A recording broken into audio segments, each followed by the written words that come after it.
Hello अस्सलाम वालेकुम बच्चों, क्या हाल है? आप सबके खैरियत से हैं? ठीक ठाक हैं? बेटा साकिब इकबाल बात कर रहा हूँ। और जो है हम एक्सरसाइज जो है चैप्टर नंबर 2 हम डिस्कस कर रहे हैं।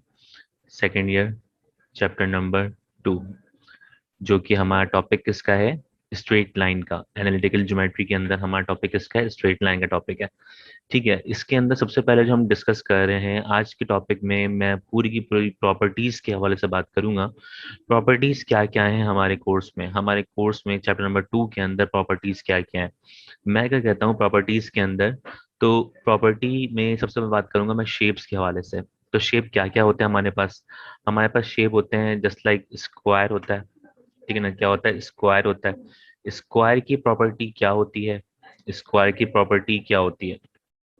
स्क्वायर की प्रॉपर्टी होती है कि इसको नाम दिया ए, इसको नाम दिया बी, इसको नाम दिया सी, इसको नाम दिया डी। इट्स मीन स्क्वायर की जो प्रॉपर्टी है वो प्रॉपर्टी क्या है कि distance of A B must be equal to distance of B C, must be equal to distance of C D, and must be equal to distance of D A.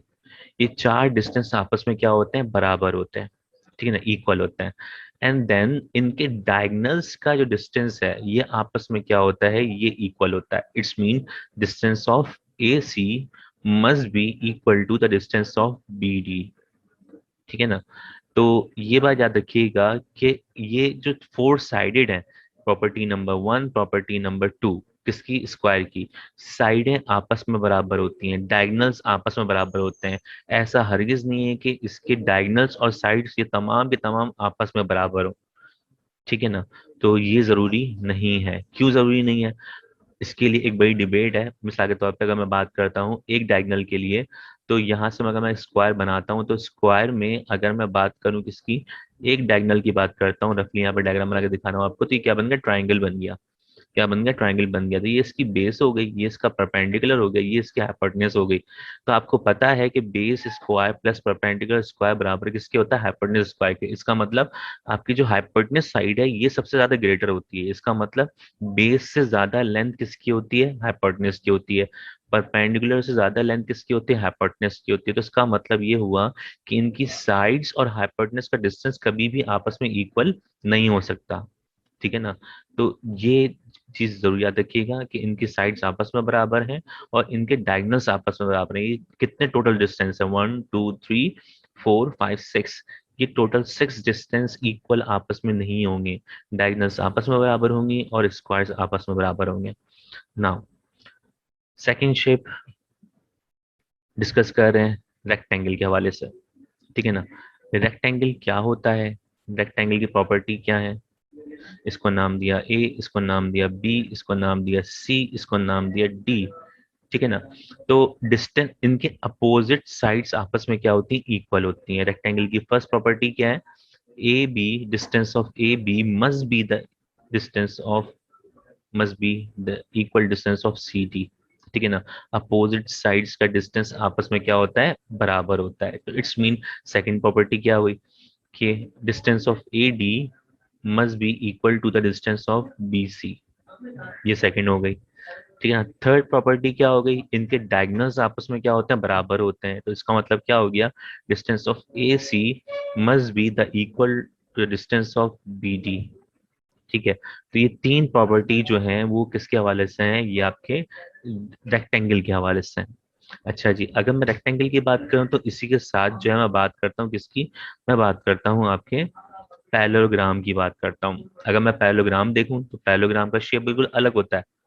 Parallelogram का shape जो होता है वो बिल्कुल अलग होता है। मिसाल के तौर पे मैंने एक पैरेललोग्राम बनाया और मैंने कहा कि ये ए हो गया, ये बी हो गया, ये सी हो गया और ये क्या हो गया? डी हो गया।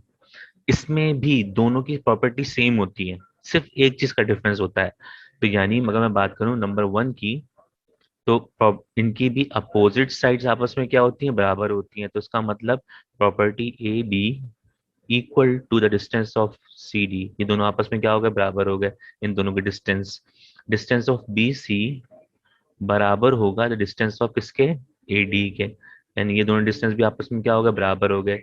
लेकिन अगर प्रॉपर्टी सेम होती है तो शेप भी क्या होते हैं? सेम होते हैं। तो अगर मैं इनकी दो प्रॉपर्टी सेम कर दी तो थर्ड प्रॉपर्टी में कोई ना कोई तो चेंज आया होगा, जिसकी वजह से शेप में क्या आया, चेंज आया। तो प्रॉपर्टी अगर चेंज होगी तो इनका शेप भी क्या होगा, चेंज होगा। ये बात याद रखिएगा, ठीक है ना। सेम प्रॉपर्टी में कभी भी शेप सेम नहीं हो सकता। सेम प्रॉपर्टी होगी तो शेप भी सेम होगा, लेकिन अगर प्रॉपर्टी अगर डिफरेंट हो गई तो इसका मतलब क्या हो गया कि शेप भी क्या हो जाएगा, डिफरेंट हो जाएगा। तो इसका मतलब यहाँ पे क्या डिफरेंस है, इसके डायगोनल्स आपस में बराबर नहीं होते। तो हम किस तरह शो करेंगे, हम शो करेंगे the distance of A C doesn't equal to the distance of B D. ठीक है। आप ये डिस्टेंस निकालेंगे ए से बी तक का, सी से डी तक का। पहले तो आप क्या क्या काम करेंगे, आप सारे डिस्टेंस निकालेंगे। कितने डिस्टेंस निकालेंगे, 6 डिस्टेंस निकालेंगे। ए से बी तक का, बी से सी तक का, सी से डी तक का, डी से ए तक का। चाहे वो स्क्वायर हो, चाहे वो रेक्टेंगल हो, चाहे वो पैरेललोग्राम हो, कुछ भी हो, आपने सारे डिस्टेंस निकाल देने हैं, डायगोनल के डिस्टेंस निकाल देने हैं। अब इन द एंड आपने क्या करना है, तमाम चीजों की डिस्टेंस को ऑब्जर्व करना है। क्या ऑब्जर्व करना है, इन द एंड आप देखोगे कि ए बी का डिस्टेंस है वो, और सी डी का डिस्टेंस आपस में क्या आ रहा होगा, सेम आ रहा होगा। ए डी का और बी सी का डिस्टेंस आपस में क्या आ रहा होगा, सेम आ रहा होगा। अगर पैरेललोग्राम है तो डायगोनल सेम नहीं आ रहे होंगे। अगर रेक्टेंगल है तो डायगोनल का डिस्टेंस सेम आ रहा होगा। और अगर स्क्वायर है तो स्क्वायर की चारों साइडें आपस में बराबर होंगी, और इनके डायगोनल्स आपस में क्या होंगे, बराबर होंगे। ठीक है। तो ये कुछ प्रॉपर्टीज थी जो हमारे कोर्स में मौजूद हैं। अगर मैं बात करूं ट्राइंगल के हवाले से, तो ट्राइंगल में भी हम कहते हैं, ट्राइंगल में भी कुछ प्रॉपर्टीज हैं। ट्राइंगल में क्या प्रॉपर्टीज हैं, हम बात कर रहे हैं किसके हवाले से, ट्राइंगल के हवाले से बात कर रहे हैं। तो ट्राइंगल्स में सबसे पहले मैं टॉपिक डिस्कस कर रहा हूँ किसका, अगर ट्राइंगल की तीनों साइड्स आपस में क्या है, इक्वल है। तीनों साइड्स आपस में इक्वल है, यानी ए बी सी। मैं कहता हूँ इनकी प्रॉपर्टी नंबर वन, क्या प्रॉपर्टी, the distance of A B equal to the distance of B C and the distance of CA, all distance are equal. This triangle is said to be equilateral triangle. ये जो triangle कहलाएगा वो क्या कहलाएगा, इक्वलैटरल triangle निकालेगा। ठीक है ना। आप क्या करेंगे, आप ए से बी तक का डिस्टेंस निकालेंगे, बी से सी तक का डिस्टेंस निकालेंगे, सी से ए तक का डिस्टेंस निकालेंगे। तीनों डिस्टेंस इन द एंड आप देखोगे कि क्या आ रहे होंगे, वो इक्वल आ रहे होंगे। ठीक है। फिर यही काम अगर हम बात करें किसी और ट्राइंगल की, यही काम सेम टू सेम अगर हम बात करें एक और ट्राइंगल की, तो मैं कहूंगा कि इसके ये दो साइड्स आपस में बराबर हैं और ये साइड बराबर नहीं है। तो ऐसा ट्राइंगल जिसकी दो साइड्स आपस में इक्वल हों, यानी ये ए हो गया, ये बी हो गया, ये सी हो गया। मैंने कहा कि अगर इनकी कोई दो side, any two side are equal, तो ऐसा ट्राइंगल क्या कहलाता है, आपका आइसोसेल्स ट्राइंगल कहलाता है। क्या कहलाता है, आइसोसेल्स ट्राइंगल। तो आइसो ट्राइंगल भी कह सकते हैं आप इसको। तो आइसो ट्राइंगल की खासियत क्या होती है कि इनकी दो साइड्स क्या होती हैं, वो इक्वल होती हैं। अब ये नहीं कह सकते कि ए सी ही इक्वल हो बराबर किसके, बी सी के। कोई भी दो साइड इक्वल हो सकती हैं।